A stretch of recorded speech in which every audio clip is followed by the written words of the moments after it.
Hello everyone, welcome to all next exam. तो child development and pedagogy के हम पहले प्रीवियस ईयर की क्वेश्चन कर रहे थे, लेकिन वहाँ पे थोड़ी सी दिक्कत आ रही थी। ठीक है, तो मैंने सोचा एक वीडियो आपको जितनी भी हमारी थ्योरीज़ वगैरह हैं कि किस किस ने वो थ्योरी दी है, कब दी थी, क्या उसके बारे में उसके विचार थे, तो वो सारा हम एक वीडियो में सारा कवर कर लें। ठीक है, 35 से 40 तक की स्लाइड्स हैं और इसमें अलग अलग स्लाइड्स के ऊपर आपको अलग अलग थ्योरी कि किसने दी थी, कब दी थी, वो सारी वगैरह वगैरह जो भी चीज़ें इसमें आएंगी वो सारी मैंने इसमें कवर करने की कोशिश करी है। आई होप आपको वीडियो ज़रूर पसंद आएगी। तो अगर पसंद आए तो प्लीज़ अपने दोस्तों के साथ ज़रूर शेयर करें। HP टेट सी टेट दोनों के लिए बहुत इंपॉर्टेंट है। जहाँ पे भी पेडागोजी के क्वेश्चन आते हैं, साइकोलॉजी के क्वेश्चन आते हैं, वहाँ पे ये काफ़ी ज़्यादा इंपॉर्टेंट रोल प्ले करने वाली है। ठीक है, एक बार वीडियो को ज़रूर देखें। तो चलिए फिर हम देखेंगे कि हम इसमें पढ़ेंगे क्या क्या। तो we are going to discuss birth of psychology, कि साइकोलॉजी का बर्थ कब हुआ था, स्ट्रक्चरलिज्म, फंक्शनिज्म, साइको एनालिसिस जिसमें हम सिगमंड फ्रूड और डिफेंस मैकेनिज्म के बारे में पढ़ेंगे, बिहेवियरिज्म, फिर पेवलोव, स्किनर और थॉर्नडिके की थ्योरी आएगी, फिर गेस्टाल्ट साइकोलॉजी इसके बारे में पढ़ेंगे, फिर कोग्निटिव स्कूल, पियाजे और वाइगोस्की की थ्योरी।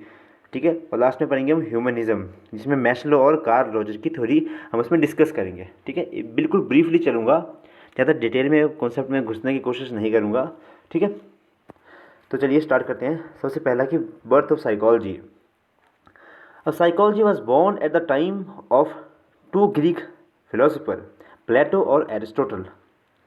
ठीक है, इन दोनों के टाइम में ये चली थी हमारी। ठीक है, साइकोलॉजी।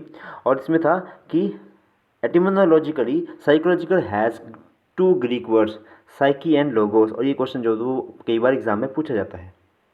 ठीक है, इसको ये याद रखना कि प्लेटो और एरिस्टोटल। फिर आ गया हमारा तीसरा पॉइंट इसमें कि साइकी मीन्स सोल और लोगोस मीन स्टडी। ठीक है, सोल की होती है हमारी आत्मा और लोगोस मतलब स्टडी, आत्मा की स्टडी। ठीक है, अगला क्वेश्चन आएगा कि in 17th century John Locke said. अब 17वीं शताब्दी में जॉन लॉक का क्या कहना था कि mind of child is tabula rasa. ठीक है, कई क्वेश्चन आएगा आपको कि mind of child is tabula rasa, ये किसके द्वारा कहे गए कथन थे, तो ये थे हमारे जॉन लॉकी के द्वारा। नेक्स्ट है brain is the centre of consciousness. ठीक है, इसमें मैंने लगाया है। ठीक है, बाकी ये क्वेश्चन आपके मन में अराइज होंगे क्योंकि वुडवर्ड्स थॉट के क्या थे, ये सारे हम इसको करते हुए चलेंगे। चलिए अगली स्लाइड पे देखते हैं। चलिए, तो आगे पहला आ गया हमारा स्ट्रक्चरलिज्म। ठीक है, अब ये स्ट्रक्चरलिज्म किसके द्वारा दी गई थी, ये क्वेश्चन मैंने आपको प्रीवियस ईयर में भी करवाया था। ये क्वेश्चन दोनों जो इनमें दिए हैं ना, ये वाले कि पहला लैब, फर्स्ट लैब कहाँ थी और फादर ऑफ साइकोलॉजी कौन थे, ये सारे मैंने आपको प्रीवियस ईयर के क्वेश्चन में बताया कि क्वेश्चन जो एज इट इज़ वहाँ पे देखने को मिले थे।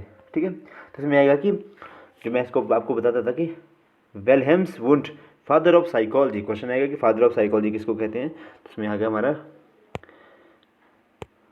ठीक है, और first lab of psychology est Leipzig Germany in 1979। ये क्वेश्चन भी प्रीवियस ईयर का क्वेश्चन है, 2-3 बार ये क्वेश्चन रिपीट हुआ है, तो इसको भी नोट ज़रूर करें।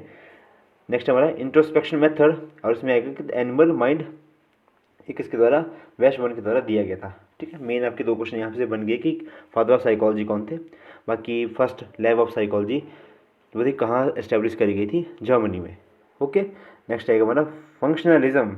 अब इसमें क्या आएगा हमारा functionalism, William James the father of American psychology. Question आएगा कि फादर ऑफ अमेरिकन साइकोलॉजी कौन है, वैसे हमने देखा है वुंड के बारे में पढ़ा, तो वो क्या था, साइकोलॉजी के फादर। अब father of American psychology William James, और प्रिंसिपल ऑफ साइकोलॉजी 1890 ने दिए थे। अब इसमें आएगा हमारा थर्ड पॉइंट कि Mary Whiton Calkins an introduction to psychology, ये इनके द्वारा पब्लिश किया हुआ पेपर था एक। अगला first female president of American psychological association. ठीक है, ये मैरी वॉस्टन जो थी वो पहली क्या थी, पहली प्रेसिडेंट थी अमेरिकन साइकोलॉजिकल एसोसिएशन की, APA के। नेक्स्ट देखेंगे साइको एनालिसिस सिगमंड फ्रॉइड के द्वारा। अब सिगमंड फ्रॉइड ने क्या कर दिया था, ईड, ईगो और सुपर ईगो वाला कॉन्सेप्ट दिया था, ये तो आप सबने पढ़ा होगा। ठीक है, ईड क्या होती है, ईगो क्या होती है, सुपर ईगो क्या क्या होती है। ठीक है, ये सब कुछ हमने पढ़ा है। इसमें आएगा हमारा analysis of forgetfulness, miss pronunciation, jokes and dreams. ठीक है, अब इसमें आएगा बाकी एरर्स एंड चलिए बाकी अलग सी बातें हैं। आपको ये याद रखना कि साइको एनालिसिस सिगमंड फ्रॉइड और उसने 3 स्टेट्स ऑफ माइंड की बताई थी, ईड, ईगो और सुपर ईगो। नेक्स्ट क्वेश्चन देखेंगे। चलिए नेक्स्ट है हमारा stages of psychodynamics theory. जिसमें कहता है कि फ्रॉइड बिलीव करते हैं कि that life is a combination of tension and pleasure, कि लाइफ में टेंशन भी आती है और प्लेजर भी आता है। तो according to Freud the centre of all human action is satisfaction of sexual libido. ठीक है, लिबिडो क्या है ये गूगल करके देखना, लिबिडो टर्म एक, ठीक है, सेक्सुअल डिज़ायर वगैरह के लिए ऐसा कुछ रिलेटेड है ये।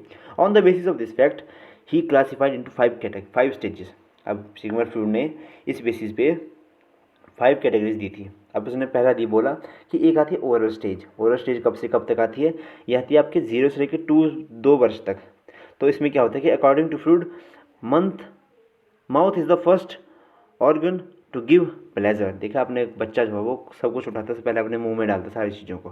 ठीक है, तो पहला ऑर्गन क्या होता है प्लेजर देने का चाइल्ड में, तो वो होता है उसका mouth. Child gets oral stimulation by breast feeding के द्वारा भी होता है उसका, थम सकिंग, बाइटिंग एट्सेट्रा।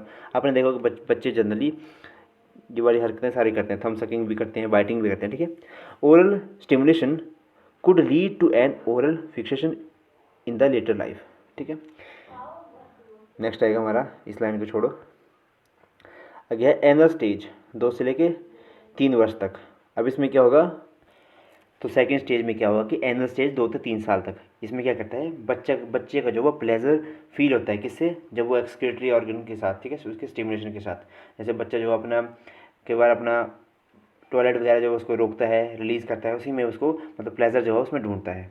नेक्स्ट आएगा हमारा फेलिक स्टेज। अब फेलिक स्टेज में क्या होगा, इसमें बच्चे को child learns the difference between man and women.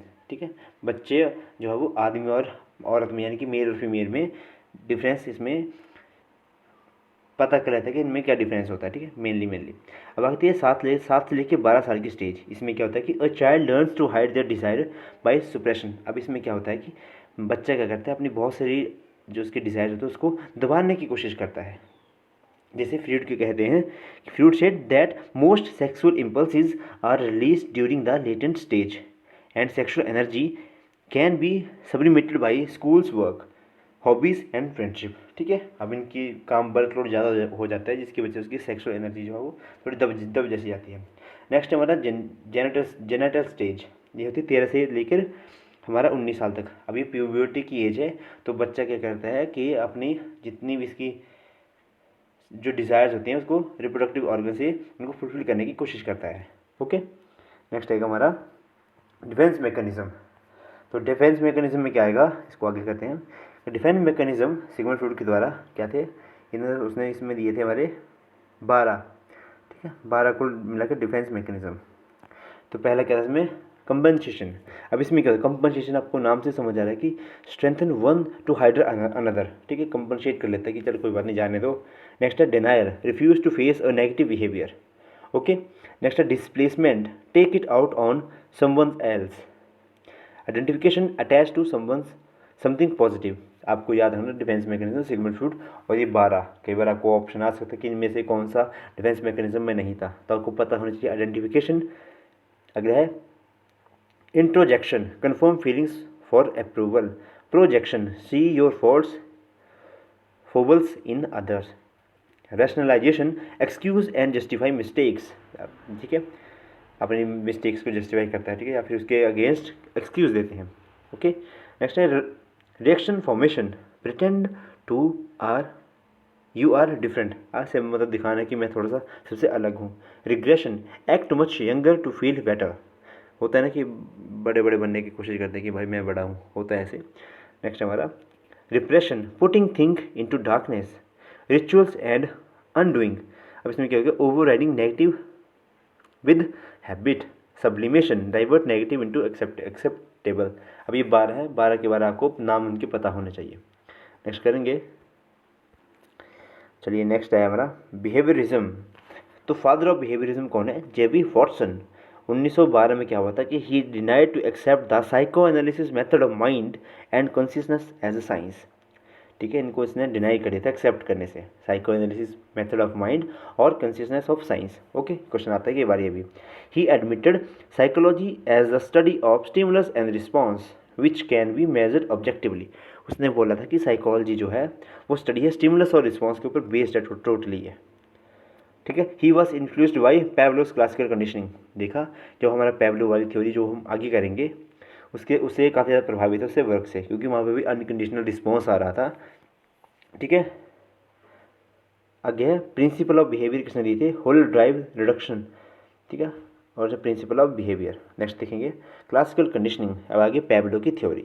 अब पैवलो क्या कहते हैं इसमें, ये तो आपने पढ़ी होगी पैवलो की theory. It involves the learning to associate a unconditional stimulus that already bring about a particular response with a new conditioning stimulus so that the new stimulus bring about the same response। देखिए simple शब्दों में इस pick से समझते हैं। अब इसमें क्या होगा कि पहले क्या हो रहा था कि उसने जैसे पैवलो ने देखा कि जैसे वो खाना जो है वो डॉगी के सामने लेके जाता है तो उसके मुंह से जो है वो लार टपकना स्टार्ट हो जाती है, सलाइवेशन होना उसको स्टार्ट हो जाती है। ठीक है, वो था एक कंडीशनल रिस्पॉन्स। ठीक है, खाने को देखो भाई, हर किसी की जीभ से जो पानी आता है। ठीक है, लेकिन उसने क्या किया, उसको एक बेल के, या फिर इन्होंने यहाँ पे सीटी बताई है, एक बेल से उसको जो कनेक्ट कर दिया।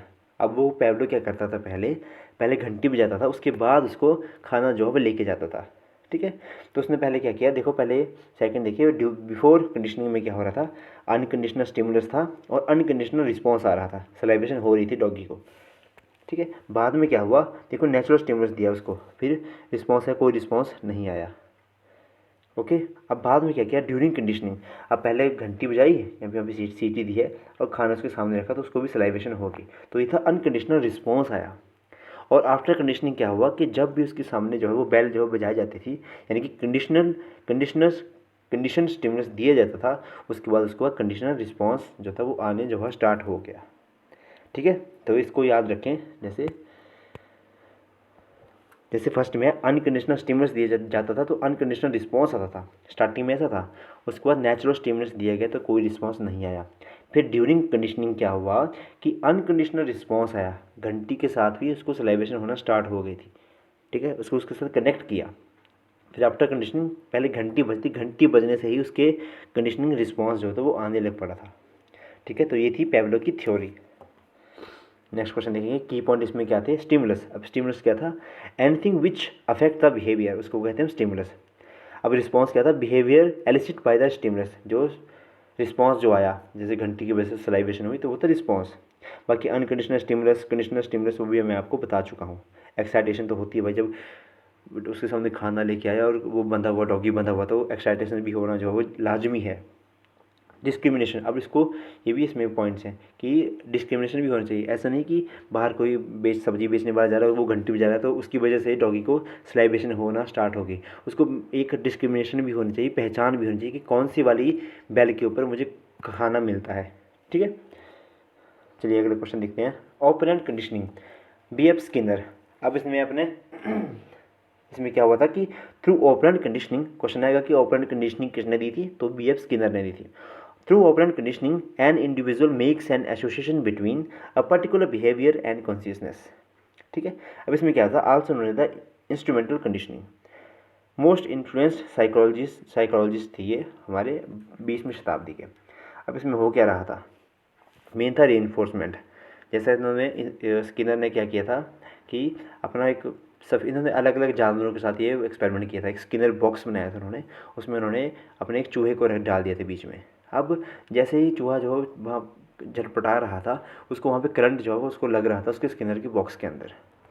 ठीक है, हाँ, स्किनर के बॉक्स के अंदर उसको करंट लग रहा था। लेकिन एक बार क्या हुआ कि गलती से एक लीवर था, उसको वो प्रेस हो गया उससे चूहे से, तो वहाँ से क्या है, खाना जो है वो अंदर गिर गया, जिसकी वजह से उसको जो है वो रीइंफोर्समेंट मिली, पॉजिटिव रीइंफोर्समेंट। ठीक है, तो ऑपरेंट कंडीशनिंग में मेन पॉइंट यही है यहाँ पे कि ऑपरेंट कंडीशनिंग रीइंफोर्समेंट दी गई। रीइंफोर्समेंट दो तरह की थी, पॉजिटिव और नेगेटिव। एक था स्टिमुलस प्रेजेंटेड और स्टिमुलस रिमूव्ड। ठीक है, अब पनिशमेंट में पनिशमेंट तो आपको पता ही है कि क्या होती है। ठीक है, नेक्स्ट क्वेश्चन नेक्स्ट देखेंगे, कंडीशनिंग, क्लासिकल कंडीशनिंग और ऑपरेंट कंडीशनिंग में डिफरेंस क्या थे।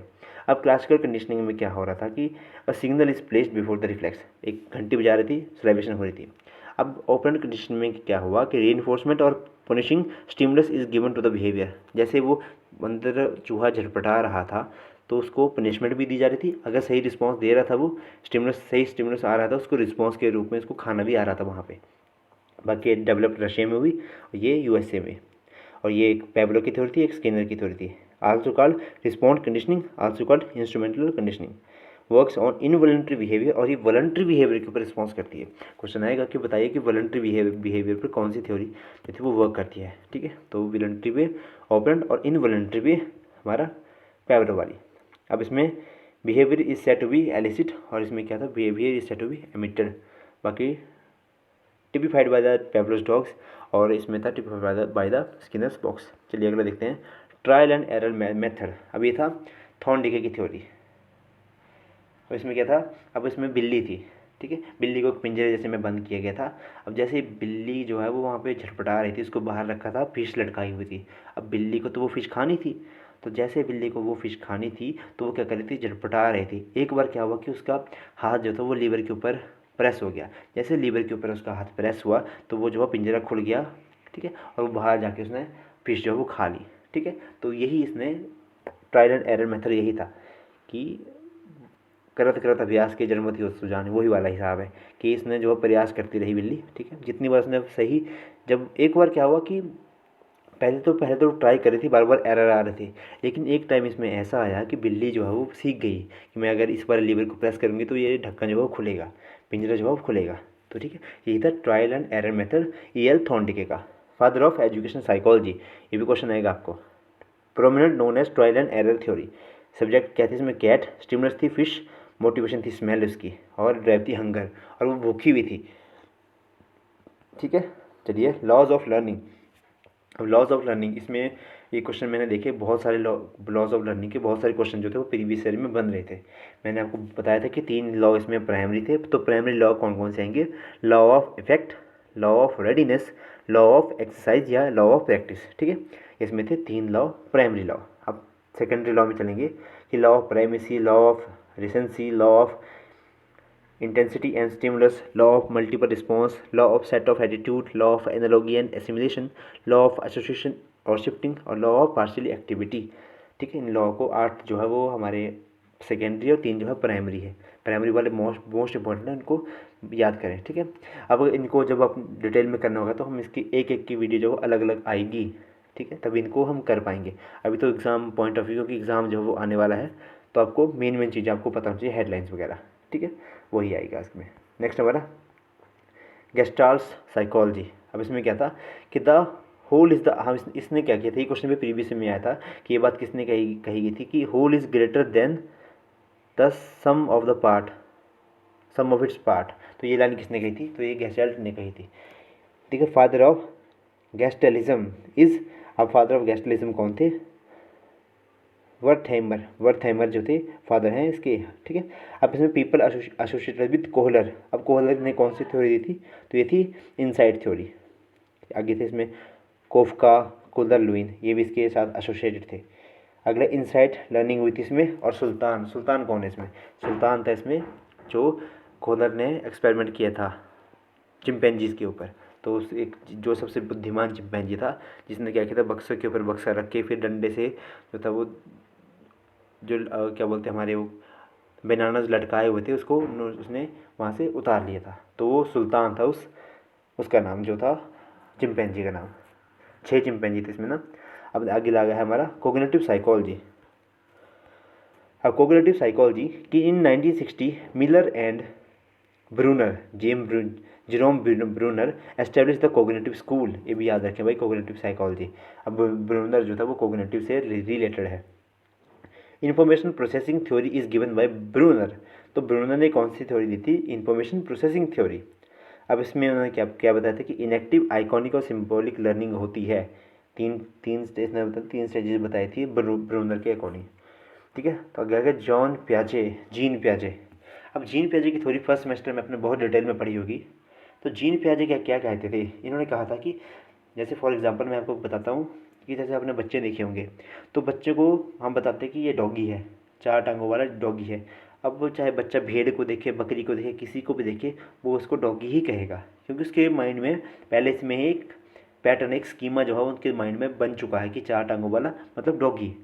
तो इसी में क्या हुआ कि पियाजे ने क्या किया कि एक होता स्कीमा, स्कीमा क्या होगा अब उसमें आगे, उसमें स्टोरी में और आगे क्या आएगा कि उसके बाद उसको किसी ने बताया कि 4 टांगों वाले और भी जानवर होते हैं, ठीक है। तो 4 टांगों वाले और भी जानवर होते हैं। उसके बाद वो उसके अंदर एसिमुलेशन हुई किसी न्यू स्कीमा की, ठीक है। न्यू स्कीमा उसके अंदर गया है, उसको उसने पता चला कि 4 टांगों वाला कोई और भी होता है, ठीक है। तो वो पहले डरेगा कि बोलने कि कुत्ता नहीं, मतलब कुत्ते को पहचान लेगा कि ये कुत्ता नहीं है। फिर एक स्टेज ऐसी आएगी उसको सारे जानवरों के अंदर डिफ्रेंशिएशन पता चल जाएगा कि ये कुत्ता है, ये बकरी है, ये बिल्ली है, ठीक है। उसको इनमें डिफ्रेंशिएशन पता चल जाएगी।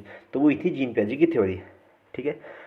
चलिए मैं आपको ऐसे बताता हूँ। पहले पहले होगा स्कीमा जो आपके माइंड में पहले से पिक्चर बनी हुई है। उसके बाद अकोमोडेशन जो भी तुम आपने नहीं बताई चीज़ की, 4 टांगों वाले कोई और भी होते हैं, ठीक है। उसके बाद है एसिमुलेशन, जो भी आपने चीज़ बताई उसको वो सीखता है। इसके बाद वो डिस्क्रिमिनेशन भी आता है कि डिफ्रेंशिएशन भी वो करना स्टार्ट कर देता है, ठीक है। चलिए इनको देख लेते हैं पहले कि स्कीमा इज एन सेट और पैटर्न और इन्फॉर्मेशन, ठीक है। और जो आपके माइंड में पहले से इन्फॉर्मेशन बनी है वो है स्कीमा। अब एसिमुलेशन क्या होगा कि when new schema is added in a pre existing schema is called assimilation.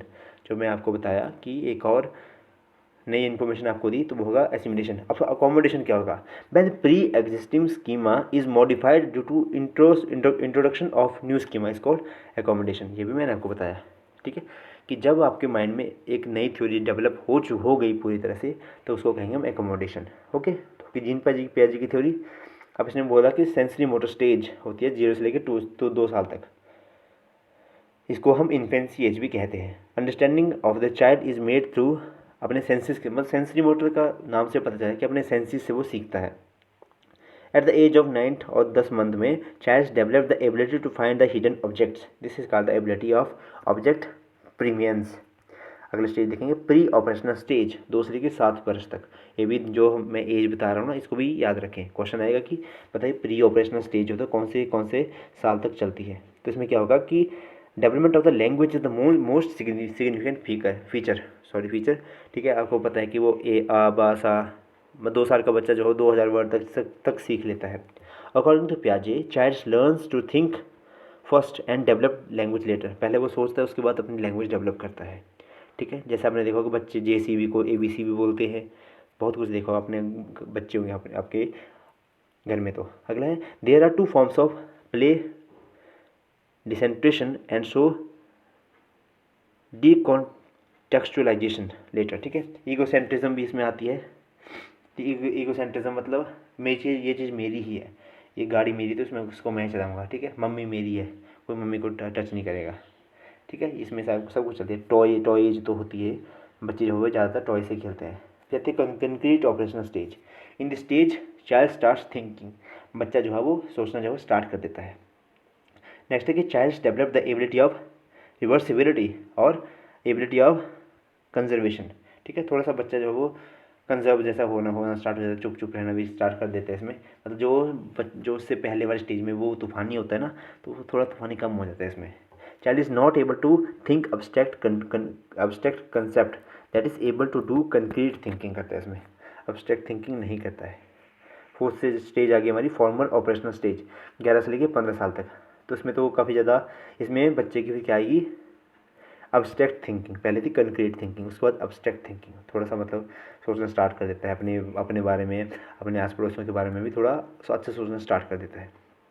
Child develop the ability to hypothetico deductive reasoning, ठीक है। ये वाली एबिलिटी इसमें आ जाती है। आगे है वाइगॉस की थ्योरी। अब वाइगॉस की थ्योरी सोशल कल्चर थ्योरी भी इसको हम कहते हैं, और उसने इसको लैंग्वेज के साथ इसको रिलेट किया था, ठीक है। He believed that community plays an important role in the process of making meaning, ठीक है। कम्युनिटी आपकी सोशल, ठीक है, कम्युनिटी अच्छा रोल प्ले करती है इन the process of making meaning, ठीक है।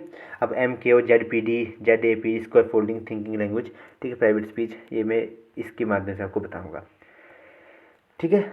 अब स्टार्टिंग में देखो कि पहले इस वाले को देखेंगे फिर इस वाले को देखेंगे। पहले इस वाले को देखते हैं कि इसमें क्या बोल रहा है ये, कि अब सेंटर वाला जोन है कि जो चीज़ वो आप खुद से कर सकते हो, ठीक है। कोई भी चीज़ है आपको खुद से कर सकते हो। जैसे आप अभी आपको बोलेंगे हम कि ABC लिखें तो आप खुद से कर पाओगे, ठीक है।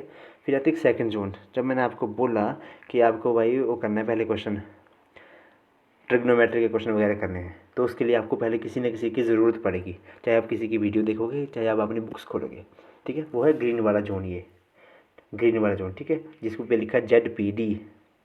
ZPD का मतलब क्या है? Zone of proximal development.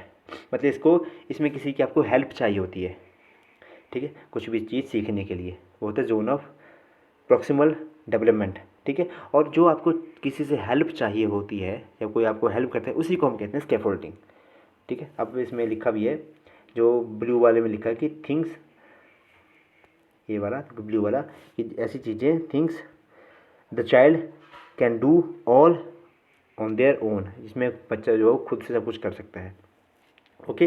Next आएगा हमारा कि zone of proximal development, think the child that things the child can do with the bit help, जो थोड़ी सी हेल्प ली, इसको हम कहते हैं scaffolding. Such as when prompted with leading questions, watching an example, ठीक है, कुछ भी आएगा इसमें।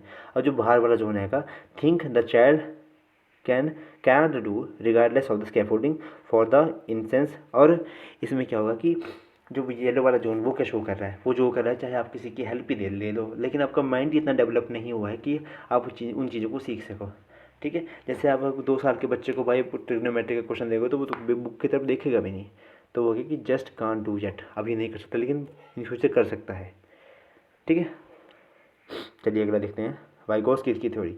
अब डेवलपमेंट लर्निंग की इसमें बात करी थी, सोशल कल्चर थ्योरी थी ये, language, private speech, social speech, inner speech, ये सारे इसमें बात करी थी इसके बारे में। ZPD इंटरपर्सनल और इंटरपर्सनल भी हो सकते हैं, और इसने लेफ्ट हैंड क्या बताया कि full word full of people, फिर उनके बीच में इंटरेक्शन होती है, फिर इंटरेक्शन का कोई एक मीडिएशन होता है कि, और like the characteristics of human intelligence, ठीक है, इन्होंने कुछ बताया। Vygotsky theory social culture theory, इसको आप याद रखें, और थोड़ा सा इसने इसको लैंग्वेज से, क्योंकि किसी के साथ आप इंटरेक्शन करोगे तो आपको लैंग्वेज की ज़रूरत तो पड़ती ही पड़ती है। नेक्स्ट है ह्यूमनिज्म, की spiritual father of humanism is Abraham Maslow. तो मैस्लो थे spiritual father of humanism. Carl Roger की थ्योरी थी एक, theory of self non directing counselling. Humanism is the third force of psychology, ठीक है। अगला हियरार्ची ऑफ नीड्स। अब इसमें क्या आएगा कि self actualization, esteems, love and belonging, एक कुछ नहीं है इतना ज़्यादा। हायरार्ची ऑफ नीड्स है आपकी, साइकोलॉजिकल नीड होती है, सेफ्टी की नीड होती है, ठीक है। आज का हमारा last, Carl Roger. Carl Roger क्या बोलते थे? ये बोलते थे कि इनकन्ग्रुएंट और कन्ग्रुएंट। अच्छा, कन्ग्रुएंट हमने देखा होगा, अपने मैथ में क्या होगा कि this triangle ABC is congruent to the triangle DEF, यानी कि वो आपस में कन्ग्रुएंट मतलब सिमिलर होती हैं। तो वही इसमें बताया कि सेल्फ इमेज और सेल्फ आइडल सेल्फ, इसमें क्या होगा कि the self image is similar to the self ideal, there is a more overlap. Overlap इसमें ठीक ठाक होता है, ज़्यादा ओवरलैप है, और लेफ्ट साइड में देखिए कौन नॉन कन्ग्रुएंट में ओवरलैप कम है, ठीक है। और this person can self actualise होता है ये पर्सन। और जो इनकन्ग्रुएंट में आएगा कि the self image is different to the ideal self, दोनों की इमेज जो तो अलग अलग होती है। नॉन इनकन्ग्रुएंट का मतलब ये है कि दोनों आपस में अलग अलग होती हैं। There is only a little overlap, बिल्कुल थोड़ा सा इसमें ओवरलैप होगा। आगे आएगा here self actualization will be difficult, इसमें सेल्फ एक्चुअलाइजेशन जो है वो डिफ़िकल्ट होती है। तो ये थी मेरी तरफ से आपके लिए एक छोटी सी वीडियो, छोटी नहीं काफ़ी लंबी होगी, तो प्लीज़ वीडियो को ज़रूर अपने दोस्तों के साथ शेयर करें। और चैनल पे फर्स्ट टाइम हो तो प्लीज़ चैनल को कमेंट, लाइक, शेयर जो भी करना है वो कर दो, बस बेल आइकन भी प्रेस कर देना, सब्सक्राइब भी कर देना। Thank you and have a nice day.